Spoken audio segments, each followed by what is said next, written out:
Dollar stores have evolved into a significant component of American retail, reaching a stage where countless individuals nationwide depend on them. I'm assuming many viewers watching this frequent them consistently. While the particular approaches differ considerably among various chains, the general concept involves establishing numerous smaller outlets in areas that might struggle reaching those massive big-box retailers. In the United States, the leading $3 store chains total 37,000 locations combined. And I believe virtually everyone would acknowledge that Family Dollar has emerged recently as the weakest performer among those three. Dollar General operates far more locations than any competing retailer nationwide, exceeding 20,000 in 2024.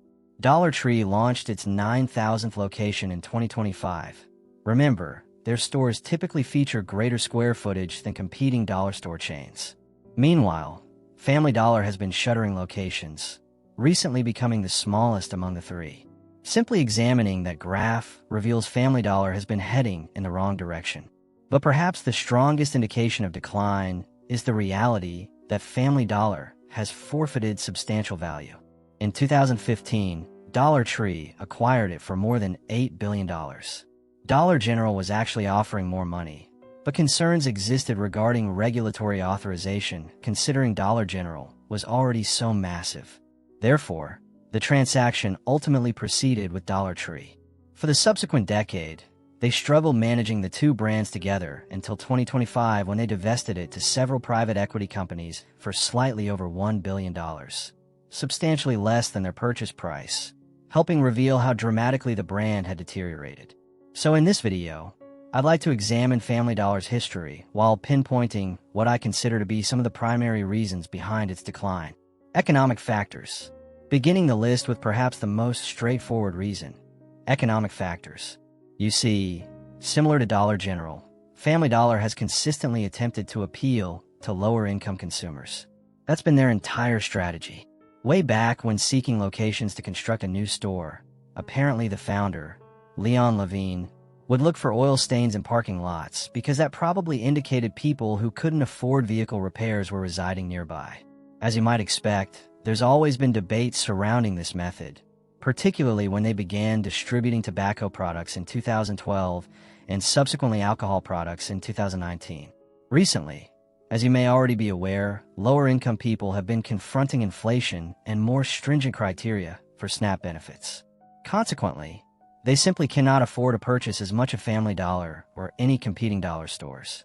Dollar General has been experiencing its own challenges, and 99-cents only stores even declared bankruptcy in 2024. That same year, the CEO of Dollar Tree, which remember was Family Dollar's owner, stated Family Dollar is a casualty of the macro environment out there. And consider that during difficult times, people are more prepared to sacrifice convenience and journey somewhat farther to somewhere else that might offer superior prices. It's quite clear that their customer demographic has been experiencing hardship, and that's resulted in reduced sales at Family Dollar. Quick favor before we dive deeper: if you are enjoying this deep dive into the company's documentary, please like and subscribe. Walmart. So proceeding to the next reason behind their decline, Walmart. And there are numerous ways we can examine this. I contend that historically, the primary competition for dollar store chains hasn't been other dollar store chains. It's been Walmart. Throughout the 1980s, Walmart was assertive and expanded to become the nation's top retailer, partly by focusing on smaller communities, many of which already contained a Family Dollar. The concept was that Walmart would construct a store perhaps 10 times larger, providing superior selection at superior prices, and that would encourage people to disregard the convenience of their neighborhood Family Dollar and journey slightly farther to Walmart. So then Family Dollar responded by establishing numerous stores in higher population urban locations, essentially the complete opposite of their previous approach. And even today, if you're in a larger city, your likelihood of encountering a Family Dollar is considerably higher than any competing dollar stores. Despite having fewer locations overall, they were the only ones pursuing this aggressively, and the strategy remains debatable, partially because of the particular placement of these new stores. There may have been somewhat of a hurry to expand the business so they could match Walmart's prices, resulting in inadequately researched decisions and stores that are simply too proximate to each other. Consider that if a new Family Dollar is taking sales away from an existing Family Dollar, That creates an inefficient operation and is part of why they've been closing locations. Not to mention that real estate and rental expenses tend to be more expensive in urban locations, and crime statistics tend to be elevated. So now theft and security expenses have become problematic for them. To summarize, Walmart essentially challenged their original strategy, and the modifications they implemented have created some continuing problems. The Dollar Tree acquisition. Return to the list. I don't believe being purchased by Dollar Tree was the optimal outcome for them. Despite being classified as dollar stores, I wouldn't say the two are particularly similar. Dollar Tree targets comparatively higher-income people in suburban areas. They distribute fewer necessities and have always been significantly more focused on that $1, or I suppose now $1.25 price point. Given that the two are more dissimilar than it might initially appear, it was challenging to integrate the operations and to identify potential operational efficiencies. It might be tedious to examine too many specifics here, but in 2020, they even began launching combination locations. You must acknowledge that's somewhat of an interesting concept to have two stores within one facility like that. But similar to the companies themselves merging, I don't believe there was ever substantial advantage to doing it. And now that they're separating, it appears most of those will become Family Dollars. Ultimately, I think most observers can retrospectively say that the merger was an unfortunate decision for both companies. Departure of the Levine family. Actually, I'd argue that the most significant consequence from it is the next reason on my list: the departure of the Levine family. Family Dollar was an appropriate name because for more than 50 years, it was truly a family enterprise. Let me tell you, the Levine family has an extensive background in the retail sector, beginning with Harry Levine, who managed an old general store in Rockingham, North Carolina for many years before his death in 1947. At that moment, his wife and children assumed control, specifically his son Leon Levine, who was merely 12 years old then. By 1955, the first Dollar General launched in Scottsville, Kentucky. It was regarded as the inaugural dollar store, and it triggered somewhat of a phenomenon throughout the South, where people began establishing their own variations of dollar stores. Leon Levine observed one of these stores while visiting Tennessee and was inspired to invest $6,000 to launch his own dollar store near his hometown in Charlotte, North Carolina. He claims that for the initial 10 years preceding it becoming a public corporation, he would routinely work 16 hours daily, and he remained committed long afterward. Now, his son Howard Levine, who was under a year old when that first store opened, assumed the CEO position in 1998, and he became chairman of the board 5 years later when Leon officially retired from the enterprise. By the time Leon departed, Family Dollar was a Fortune 500 corporation with approximately 5,000 locations. My argument here is that the Levine family clearly maintained a long-standing personal connection to the business.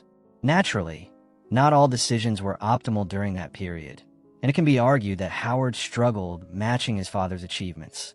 But at minimum, there was consistency and dedication behind the operations. Well, in 2014, renowned investor Carl Icahn purchased a 9.4% ownership stake in Family Dollar. He essentially condemned Howard's leadership and advocated for significant transformations within the organization. That's what precipitated the Dollar Tree acquisition and Howard's departure shortly afterward. Poor store maintenance. Advancing to my next reason behind Family Dollar's decline. The stores have been inadequately maintained. Now, you might be considering that's somewhat true for all these dollar stores, correct? They're not recognized for being the cleanest or most organized, but I think Family Dollar has developed slightly more of a reputation for it. I'd be interested to learn about your experiences, but Family Dollar has had difficulties keeping shelves stocked and organized with the proper products. Much of it traces back to supply chain problems involving transportation and distribution facilities. The major thing that stands out would be a $42 million penalty paid in 2024 that the Justice Department characterized as the largest ever monetary criminal penalty in a food safety case. Disturbingly, inspectors from the FDA discovered numerous rodents at one of their warehouses in Arkansas, and part of that report stated there were deceased rodents in various stages of decomposition. You might want to investigate that further because there are some alarming elements to it, and it represents a broader issue of failing to maintain their facilities and some of their stores. all of it providing customers additional motivation to journey slightly farther to reach that Walmart or elsewhere. Low profit margins. My final reason on the list is really going to be more of a reflection of the other reasons, and that's low profit margins. More than the others, Family Dollar emphasizes distributing essential items like groceries that tend to carry lower profit margins, meaning they must sell more of those items to generate the same revenue. Do you understand what I mean and how that can make things more challenging? On average, they only earn 24 cents for every dollar sold, whereas Dollar General earns 30 and Dollar Tree earns 36. So that margin has always been narrow, and most of this video has been about factors that have intensified that problem. Family Dollar is comparatively more susceptible to declining sales and increasing costs. So this has been a problematic combination of factors that have resulted in closing inefficient stores and a considerable reduction in value.